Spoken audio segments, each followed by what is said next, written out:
Okay, good morning. So we are doing today Chaf Aleph Amud Beis. We're in the middle of Chaf Aleph. Amud Aleph. We just finished the story yesterday of Nachum Ish Gamzu, and we left it off with a bit of a question, which we didn't really get into, and I just wanted to go through now for a minute, which is Nachum Ish Gamzu. We have the Maisa that he is found in a pretty sorry state, missing his hands, his legs, in a bed that has uh, its four legs of the bed are in water so that if a roach or whatever would, climb, it would get stuck because he would have no ability to defend himself. He didn't clearly have people, nurses or whatever. Obviously, a terrible, terrible existence. So how did it happen, such a thing? So the most of the story, because there was a person, poor person, who asked him for some help, and he said, "Yep, I'm happy to help you. Let me just take out my provisions that I have on the donkey." By the time he opened up the donkey to give him food or whatever it was, he died. And for that, Ani Garamti La'atzmi, I caused my problems. I deserve all this. And when they said to him, "Oh, yeah, that we're seeing you like this," he says, "Oh, that if you wouldn't see me like this, I mamash I deserve it." I mean, let's not use overly colorful language, but really, this is what he deserves because he was trying to help a poor person. By the time he was able to open up the donkey, a laden donkey, by the time he opened up the mizvada, I don't know, it takes some time. That's the reason to deserve all this. Well, what should he have done? What were the other options that were available to him? He didn't have any other options, so it's very difficult to understand. Um, I'm not sure that this gets it any better, but there's at least a different version of the Yerushalmi. You look, there's a couple of times in Yerushalmi. If you look in the Yerushalmi in Peah, in Parches, Halacha Ches, so the Yerushalmi there says over the Maisa, that Nachum Ish Gamzu was carrying a nice present to his father-in-law. There's a poor guy outside his house or whatever that he says, "Can you help me?" And he says, "Sure. Let me first take this present to my father-in-law, and then when I come back, I'll help you." When he got back, he's dead. So over there, at least on this version of the Yerushalmi, I have something to work with. Why? Because you should be able to recognize this guy's not going to last. So you make it back from your father-in-law. Nice. You have a nice present for your father-in-law. The language of the Gemara, and that is very nice, and it fits with the next story that we're going to see. He was being a darain. A darain is a present, but oftentimes it's a way of currying favor. You bring a darain lebei kezar. So you bring a present to his father-in-law to curry favor with his father-in-law. What's the level of importance here of your father-in-law versus this poor person? Maybe that's an easy way to understand it. That's number one. Number two, this idea of somebody wanting to punish himself, bring Yisurim on himself in order to make it right for something that he had done because he wants to get the pain here, not there, is one another classic example of this we find by our beloved Reb Shimon Bar Yochai. The Gemara tells the Motzei Gimel that he was a police officer for the Romans, and he was very comfortable in his ability to define who was good and bad. So much so that he literally would say, "Off with his head." And one time it happened, and he was right. And one time it happened that there was a krevis. Moreover, they says that Shimon Karch called him a Clement ben Yain, like your father was a big guy, but you're not. The kids are Maisa. Once a krevis called him a krevis ben Yain. I mean, a laundry guy, and a very menial laborer. And he said, "Off with his head." That was all he had done.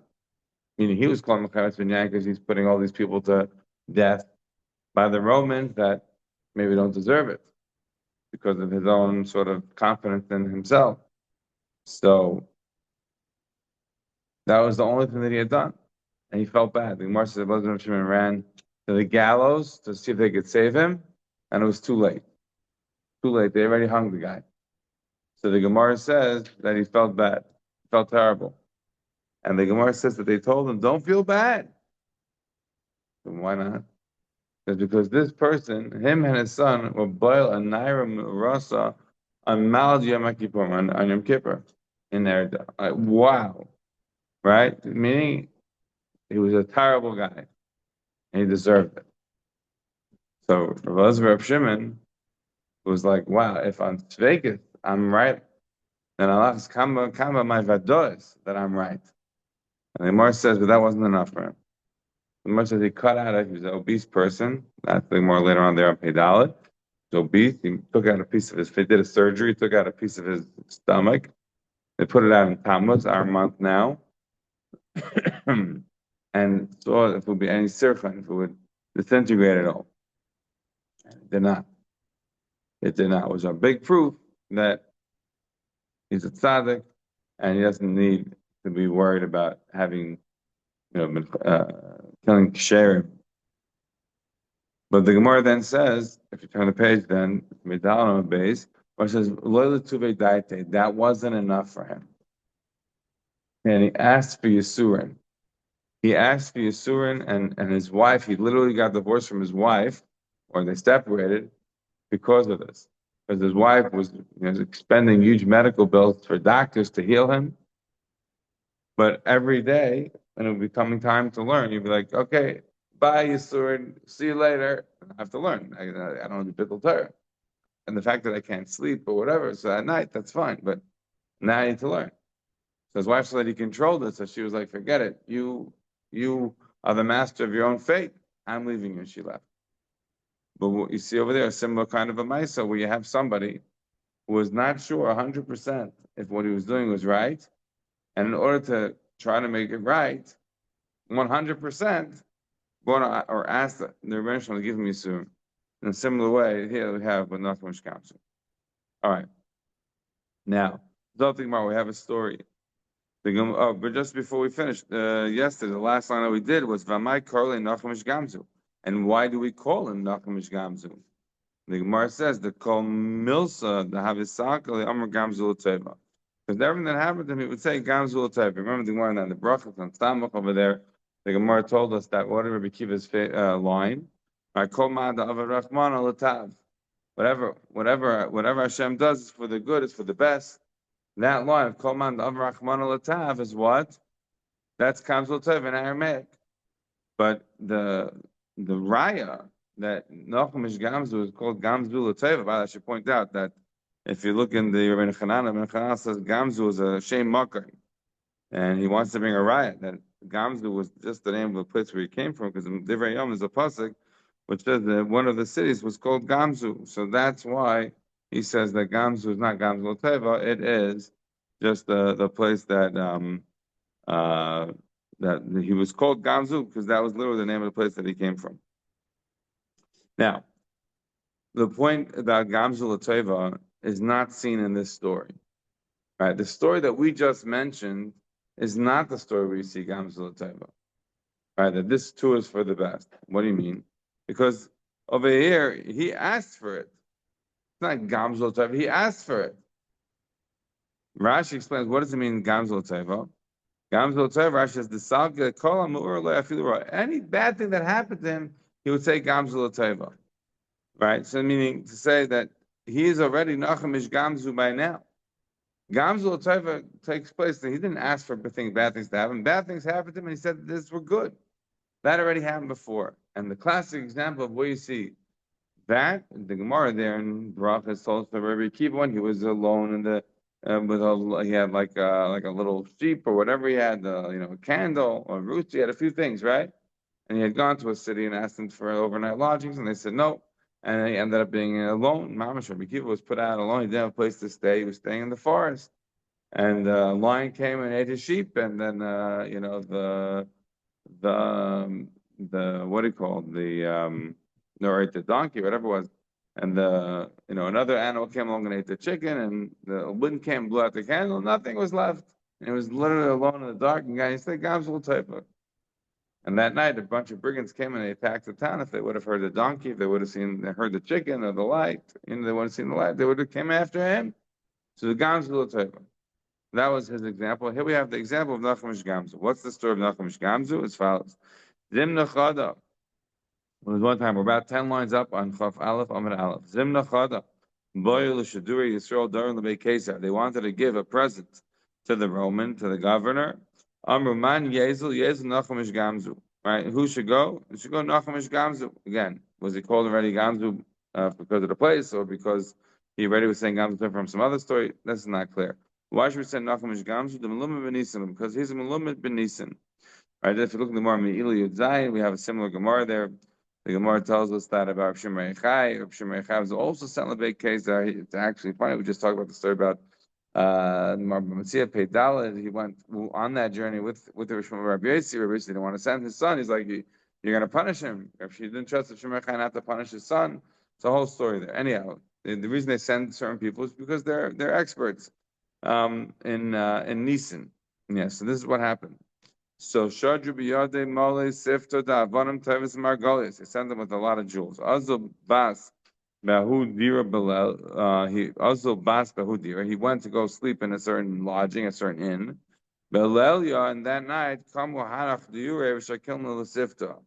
They came along and they opened up the trunk that he had all the jewels, the present. Umalunu afra, and they instead added in dirt. So what happened was that he kept on the journey. From the story, it's not mashma that he was aware of the robbery, right? From the story, it sounds like he, woke up in the morning, took his heavy trunk and kept on going. So Kimat al when he gets to the Kesar, Sharin al right? So they open up the trunk, Chazin the Malafra. So they see it's full of dirt. Bo Malkal Makdalina Lakul. They decide they want to kill him. Why? Because Amru Amar Kamachaycha Beyudoi. The Jews are making fun of us. So Amar Gamzel Teva. He said, Nachum Gam said, Gamzel Teva, this is for the best. It's for the best. What's for the best? They're going to kill you. Why is it for the best? Also, Idmi like Echad Minai. Elio he came and made himself look like one of them. Right? If you remember the lashon of Elio, Idmi Le, right? Elio making himself look like something. We had that in the Gemara in Brachas and Ches and Nalf. The Ma'aseh there with Reb Shila. Reb Shila gave a malchus to a person who was boiled on Aramis, and they were going to punish Reb Shila because he was making judgments without having Hamon the Malk, without being empowered by the government. And over there, the Gemara says that Reb Shila, was holden to the court, and when they asked him why he gave Malchus without having the imprimatur of the court, he wrote Reb Shila said, this person was Baal Chamar. So they were like, oh, he was in Chayiv Misa, why just give Malchus? So he said, because I don't have since the days that the Beis Hamikdash was destroyed, we don't have the rights to do capital punishment. So he didn't have the rights to do capital punishment, so that's why we had to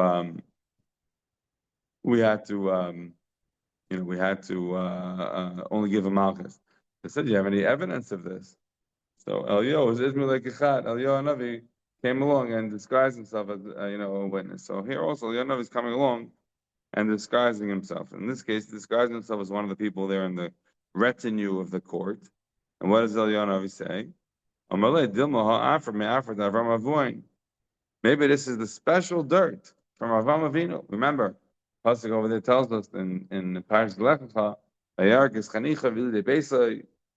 right? Avraham Avinu went to go save Lot, and he got himself girded up for war.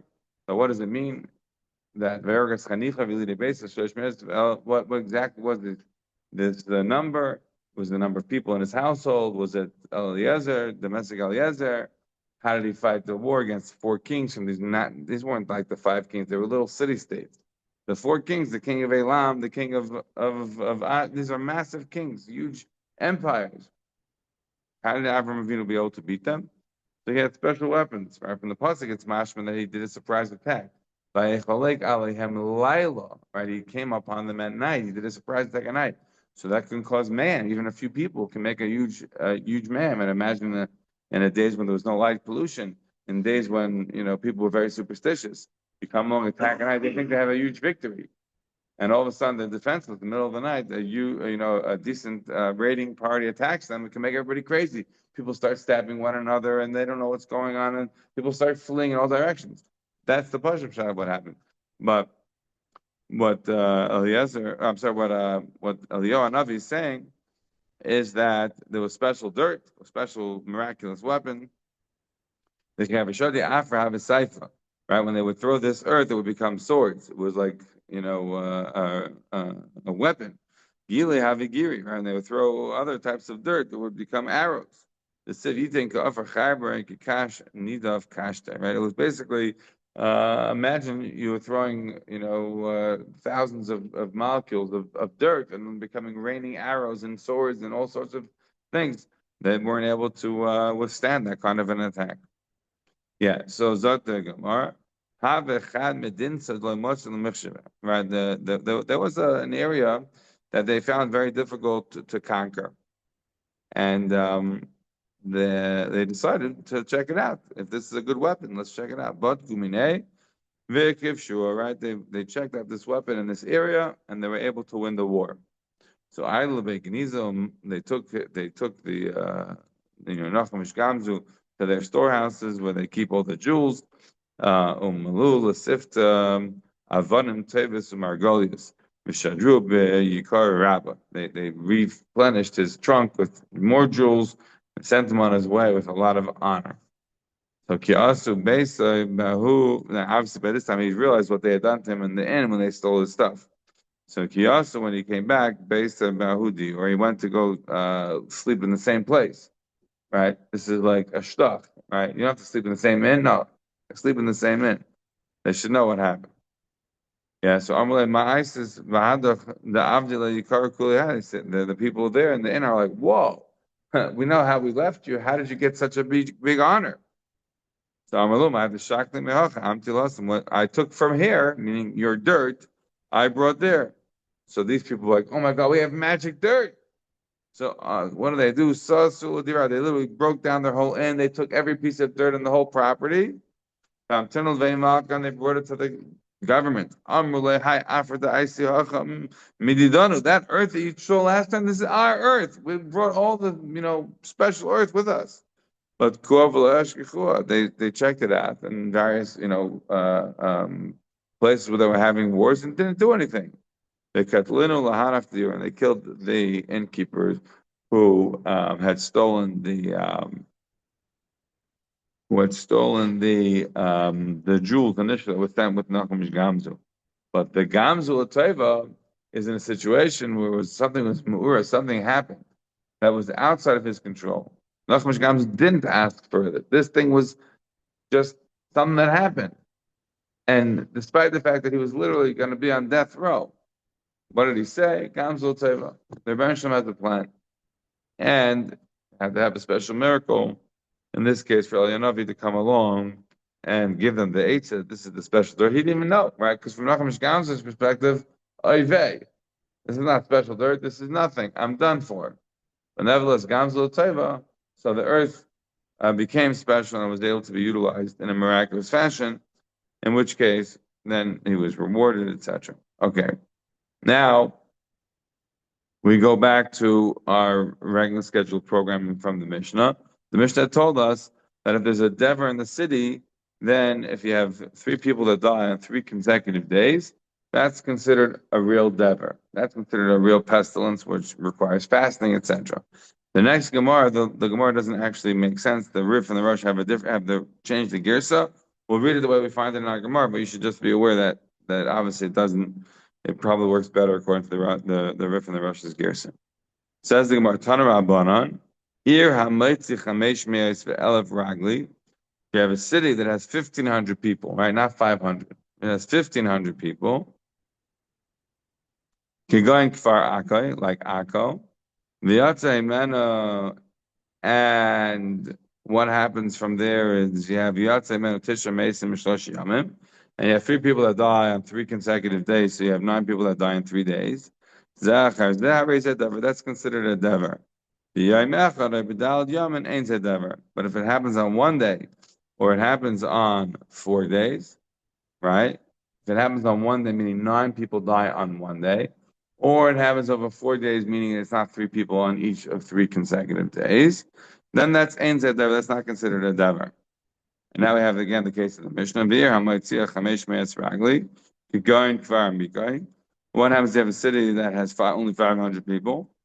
And you have 3 people that die in 3 consecutive days. That's considered a dev. Now we turn the page. But if it dies, if the 9 people die in one day, or they die in 4 days, ein zed dever. That's not considered dever. Now, Zad. So obviously, the better order would have been to write the city of 500 people and then write the city of 1,500 people. That's the bigger finish. To say it the other way, once you say about 1,500 people, of course, about 500 people, it's the same. Okay. Now the Gemara gives an example. Dirai Kara, some city there. It was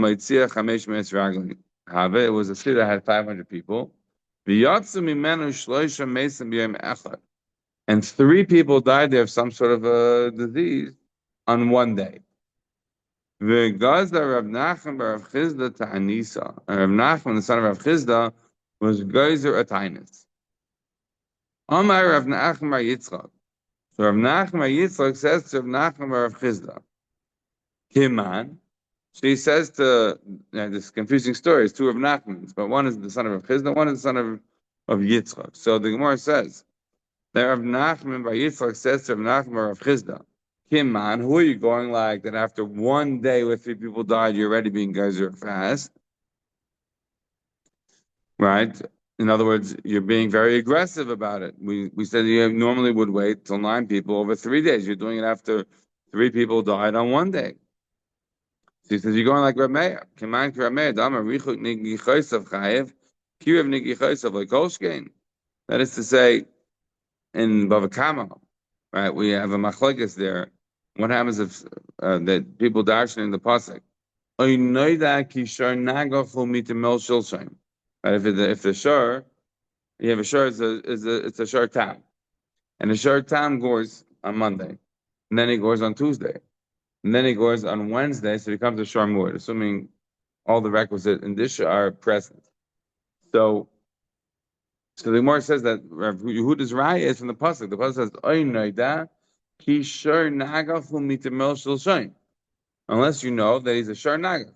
Did he go today? Mitmol is yesterday. Shel shayin is 2 days ago. So you go 3 days straight. So then he becomes a muad. Rameir doesn't learn like that. Rameir says no. Rameir says if the shur was going on 3 days, then who bichayev, then that's richuk nigachaysa. That's on every day he goes crazy at 3 o'clock in the afternoon, right? But if it's kirv nigachaysa, if he would do all this going on one day, of course he'll be a muad. Then he's a crazy shur, and he's going to become a muad. So he's making like an analogy. In the same way that you say richuk nigachaysa is chayev, kirv nigachaysa askam v'kama. So for sure, over here as well, we have a situation where you have a person that would normally die over, let's say, a person will die. 3 people die every one of the 3 days. So even on one day, if you would have all the people die, then it would be kama that there should be a chiyuv to fast. This is sort of a similar way to what Rav Meir said by the negichas. Now, I admit I don't really understand the analogy. In other words, by the negichas, you have 3 negichas over 3 days. So you have 3 negichas on one day. I understand. If you want to say that over 3 days, you have 9 people that die, and that therefore if you have 9 people that die in one day, you want to do it, then I understand the analogy. But here we're not saying that. Here we're saying that we have 3 people that died on one day. So where's the analogy? It's not 3 people over 3 days. It's 3 people over one day. You should have 9 people over one day. Then you say, I get it. But nevertheless, I have to leave it as a question. I didn't see anybody that mentioned it. Much from the Gemara that we're not talking about 9 people dying one day. The Gemara is very clear. So I don't really 100% understand what the obvious analogy is, right? You're not bunching together the negichas, 3 negichas into one day. You're not bunching the mason of 9 into one day. You're just having the regular 3 in one day. Okay, we have to leave that on the side. Maybe if I have time, I'll see if anybody asks. But I already looked. I didn't see anything. Okay. So Zati Gemara. So Amalei Rav Nachman bar Rav Chizda Rav Nachman bar Yitzchak. So Rav Nachman bar Chizda responded to Rav Nachman bar Yitzchak and said, "Wow, Mamish, your analogy is so interesting. It's such a fantastic point. Leikim mar leisi gabon. Please come live amongst us. We would be so lucky to have access to your Torah. You're such a Talmid Chacham. You have such interesting analogies. Please come live with us." So, first of all, the one thing to point out is the modesty of Rav Nachman bar Rav Chizda. He found somebody who he thinks makes great analogies. He says, "Please come and live with us. We'll make you a place. Not we're going to push you out because you're a threat. No, the reverse. You're a Talmid Chacham, and it will be an honor to have you living amongst us." So Amalei, so Rav Nachman bar Yitzchak responds to Rav Nachman bar Rav Chizda. Tanina. To the B'yotzi Omer, Loi Mekayim Shel Adam Mechabdoi El Adam Mechabed Etzem Mekayim. Right, a very famous line. It's not the place that gives honor to a person, but rather the person that gives honor to the place. Shekei Matzinu Bar Sinai, because similarly we find Bar Sinai, Shekol Man Shashchina Shruya Alav, the whole time when the Shechina was there, Amra Torah Gamatzin V'Ab Makar Al Yeru El Mul Hahar Hahu. It was usher, right, to bring up anything, and no person was allowed to go, no animal was allowed to go on Har Sinai. Why? Because the Shechina was there.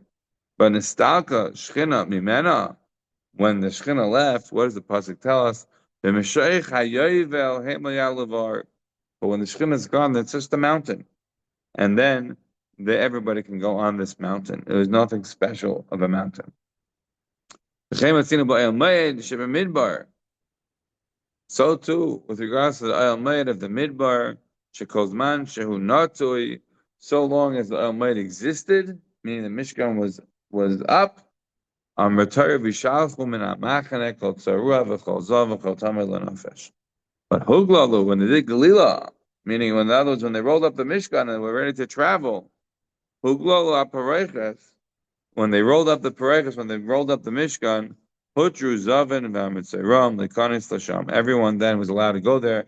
There's no more Machne, right? Shechina. There's no more Machne Levia. No, it's just regular ground. Anyone can walk there. So, what is the answer here of Rabbi Yossi? I'm sorry, of Rav Nachman bar Yitzchak using this idea from Rabbi Yossi? It's not a person that gets honored by the place. He honors the place. So, therefore, Rav Nachman bar Yitzchak is answering that. And I don't have to come to visit or to come to live by you because of the fact that the place is not what's going to give honor. The person gives honor to the place. Coming to your town is not giving me any more covet. I'm happy where I live. I bring the covet, right? So if I'm living where I'm living, so I'm bringing the covet there. Your place, I'm going to come bring the covet there. Why do I have to leave? It's all me. I could stay where I am. Put that on the side for a moment. What this idea about that Rav Nachman bar Yitzchak is saying that Har Sinai is nothing special once the Shechina leaves. The Makim of the Mishkan is no longer special once the Mishkan leaves. That's a very unbelievable idea, and it has very massive ramifications. The biggest ramifications of where you see this, and we don't have time to get into it now, is in regards to the land of Israel itself. Is the land of Israel itself, in 2005 and 6, when they did what's called the Gaza disengagement, this came up as a massive issue. There was a big fight at the time among the Frum Datilumi community. Is the Gaza disengagement something that should be supported the government decision, or should it be rejected out of hand because it's against the fundamental idea of what Eretz Yisrael is about. So Rav Aaron Lichtenstein said on one side, Rav Aaron Shapir said on the other side, but at the core of it is in part the question of whether the Medina, whether the state of Israel has an inherent holiness or specialness. That's not what's so interesting to me, and it's not what our point is for now. What is the point is Eretz Yisrael, when we say Artseinu HaKadosha, does that mean that it's literally holy? Admas Kodeshu, is it literally holy? Is it not holy if there are no Jews there? Does it get holier when Jews come back? So we know already that the Torah is a pasuk in Chumash. The pasuk says in the Torah that Hashem says that Zacharti es brisi Yaakov, va'afas brisi Yitzchak, va'afas brisi Avram Esker, and the pasuk ends off v'ha'aretz Esker.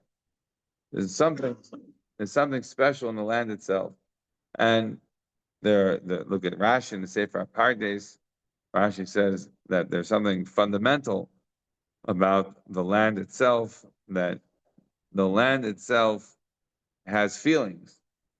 The land of Israel has feelings. The Ramban, famous Ramban, there also there. The Ramban writes that the land of Israel does not turn itself on when it senses that there are people alien to it who are living on it. The land will spit them out. The famous essay from Mark Twain about the land of Israel being barren in the 1800s. He didn't know about the state of Israel. He didn't know about Aliyah. He didn't know about Palestine. He didn't know anything. He just knew he was walking through the land, and there's nothing there. He says, he's taking the carriage from Lebanon down to Jerusalem. He wanted to go to the Church of the Holy Sepulchre and all of that. And he's going around, and he says, there's nothing. It's barren. This is a waste. This is a moonscape. This is nothing here. So the Gemara in Sanhedrin, Tzadiches, the Gemara says, that what? The art is going to turn on live. It's going to start sprouting again. So that would militate against this idea that there's nothing inherent in the land. Maybe not in the land of Sinai. I don't know. Maybe not in the land where the Mishkan was in the Midbar. Sure. But is Eretz Yisrael the same idea? That it's the Jews, it's the Talmidei Chacham that are bringing cover to the land? When we talk about the Gemara in the end of Ksubas Kufyat Aleph, that the rabbis wanted to roll in the dust when they came into Eretz Yisrael. Right? Moshe Rabbeinu, the Gemara in Seit Lamed, that he's dying to be able to do mitzvahs, to be in the land of Israel. Is it the mitzvah that includes Ba'aretz only? That's the question we have to leave with over here. All right. So that's the Gemara. So he says that he wants to come along and move. He doesn't want to move into the town with them because he says, "I bring the honor. The place is not what brings the honor. I bring the honor. I can stay in my place." So if Nachum bar Rav Chizah responds to him and says, "Amarlei Yihachi Neikmano," the government says, "Let me go move to you." So Amarlei Mutav Yave Mana Ben Pras. It's the Mana Ben Mana. Val Yave Mana Ben Mana. It's the Mana Ben Pras. Pras is half a Mana. So he says it's better if a Mana Ben Pras moves to the Mana Ben Mana, meaning you're Rav Nachum bar Rav Chizah. And I'm Rav Nachman bar Yitzchak. So you're the bigger guy. Not because you're a bigger Talmid Chacham than me. You like my attitude. You're a bigger Talmid Chacham than you. Maybe we're equal. Doesn't make a difference. The point is, you have Skos Avos. You're a Mana Ben Mana. So I should come to you rather than me. I'm a Mana Ben Pras. You shouldn't come to me. The raya for this, Rashi explains it because you call Rav Nachman bar Rav Chizda versus Rav Nachman bar Yitzchak. Problem with this is I don't really understand. This is not always true. We have Rabban Gamliel, right? Everyone heard of him. We also have Rabban Shimon ben Gamliel. What happened? Why don't we call him Rabban Shimon ben Rabban Gamliel? Did he lose his Rabban? He didn't lose his Rabban. When we refer to him alone, we refer to him as Rabban Gamliel. When we refer to Rab Shimon ben Gamliel, we don't say Rabban Shimon ben Rabban Gamliel. Maybe it took too long. I don't know. But you can't bring a raya that is a Mana ben Pras from the fact that we elided part of the appellation of the father's name. Because you see, you did it by certain people. And the great example of it is Reb Shimon Gamliel. So I leave that as a question. I never saw anyone ask it, but I think it's a decent question on this Gemara. In any event, so the way the story concludes, it sounds like the humbleness of Nachman Yitzchak, even though it's good analogies, and to come to live in the place where Nachman Yitzchak is, where Rav Nachman or Rav Chisda is mitzad the place. No, I don't need that. But to come to move to be near Rav Nachman or Rav Chisda, because he's a mana and mana, so that he's willing to do, which shows you the humbleness of Nachman Bar Yitzchak. Yeah. So the Gemara, Besura havis deverta b'shivusa the Rav lo have a deverta. There was a dever in Surah, but where Rav had lived, Rav died. But where Rav had lived, there was no dever. So savru minei mishum schusa the Rav dinafish. So they thought that the reason that there was no dever was because Rav had lived there. So ischaz lebechalme Rav the nefisha schusa tuva. They came to people in a dream who were thinking, Rashi says, that the reason for the fact that the was no dever was because of the great chosim of Rav to basically say, come on, this is not relevant to Rav. Rav's chosim are way bigger than this. Rav's not dealing with little tiny issues like this. Rav's chosim are going to be used for something much, much bigger. So, so what do you call it was not impressive enough for Rav to have to come, to have Rav's chosim come to deal with something like this. So then, what's the reason that there wasn't a dever in this town where Rav had lived? El Mishum Dahu Gavra the Shayal Mara was viluk for. This was a person who used to lend out his hoe, his shovel, whatever he had, to make burials. So it was such a nice thing that the dever was spared. As Rashi points out, it's like a cute play, right? Because you let people bury that dead, you don't get any dead in your place in the dever. Fine. Now we go back to the place of Durai Kares, this place where Nachman Rav Chisda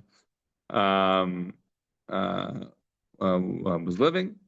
The Havis Delicta, or Shivusa Ravuna Havis Delicta.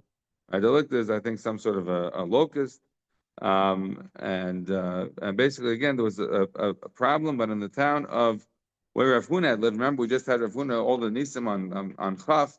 Rav Huna was very special. He did all these wonderful things. So but in his town where Rav Huna had lived, there was no delicta. There was none of this problem. Delicta, I'm not sure exactly what it was, but some sort of a plague. Yeah. So the Gemara says, "Savar minei b'schus Rav Huna." The nefisha. They thought maybe again is this great schus of Rav Huna. So schaz the b'chalma high zuchel the Rav Huna. No, this is too small for Rav Huna. Al mashima he eats the machamis tanura mishayli l'shavusa. Some woman, she heats up her oven and she lets people use it. So she helps the poor who don't have an oven. So therefore, that's the schus that's saving the town, not Rav Huna's schus. Rav Huna's schus is going to be used for big things. Amr Rav Yehuda Asi Kamsa. There was some sort of a locust. Gazer Tanisa. Right? There's a Tainus. He said it was Gazer a Tainus. Amr Led Kamafsadim. Say the people said to him, "You guys are Tainus just because you heard this locust, but no one's lost any money yet. No one's lost any food yet." Amr Lu Zav Da'isa Ba'adayu. He's like, did the locusts bring luggage? Did they bring food with them? Eventually, they're going to eat their way through. What do you want? So Amr Rav Yehuda Ika Moistam Bechaziri. They said another Ma'aser Rav Yehuda that there was some sort of a plague that was afflicting the pigs, not humans, but the pigs. Goes Tanisa. So name again, how did they have pigs? The guy were raising the pigs. Name except Rav Yehuda Makim Mishlachas. They said maybe Rav Yehuda holds that it's going to be a Makim Mishlachas. It's going to go from the pigs and transfer, to the humans. So name except Rav Yehuda Makim Mishlachas min echad Mishlachas l'chol amin. It's going to go from one to the. It's going to jump species. The says, "Loy shani chaziri the damin my ahu levenei inch." The intestines of a pig are sort of similar to humans, and in that sense, the same. It doesn't have to jump from species. The same problems that afflict the pigs will afflict the humans. I don't know. Again, scientifically, I have no idea. Amalei Shmuel Ikab Meistim Bechazai. There's again some sort of a plague in Bechazai. It's because of Tanita. Amalei V'Amecha. They said, but it's very far from me. Why do you guys are tinies here for a plague that's in a few towns away? Leka Ma'avra, Halcha the puzzle. He said, there's no river that blocks this area from my area. So, Shmuel lived in Erda, it could get here. There's no ocean that has to be crossed. So, but if he can get here, then we need to be able to stop him. Yeah. So Amar Rav Nachman said to Rav Nachman, Ikum less than Barad Yisrael. They said there's some sort of a plague in Eretz Yisrael. Goes to Tanisa. He goes to Tanis and Bava. Amar im Gevir like a shivcha like Kolshkin. He says if the mistress is getting hurt, is not the shivcha going to get hurt? So there's more time in Gevir shivcha like. But if it's 2 towns above, maybe he wouldn't be geyser. But then Shmuel geyser Taanit in their door because of what happened by Chuzai. There's more shiny husband came in the Ika Sharusa the Lavi v'asi b'adei. Maybe over there was different because it was going to be sort of traveling that would have come and brought it over there. That's why Shmuel did it. But regularly, randomly, to have 2 towns above, or maybe even in the same country, maybe they wouldn't have been guys one to another. I just want to point out that very interesting Rashi's over here. The Rashi in Mullah Arahu. Look at the last line of Rashi. Rashi quotes Barosh Kuntras Raimi Ata Maitzi Chuvas Rabbeinu Baruch. I'm not exactly sure what that is, but very interesting. Some sort of kuntras that they had in rhyme. And also the next Rashi, Rashi talks about the Tekiah Gedolah. How did the Tekiah Gedolah come about? The end of the Siyum of Tekiyas, about Tekiyas, they like to do a long one. That's a very deep and historical and ancient meaning. Yeah. And that would have to stop.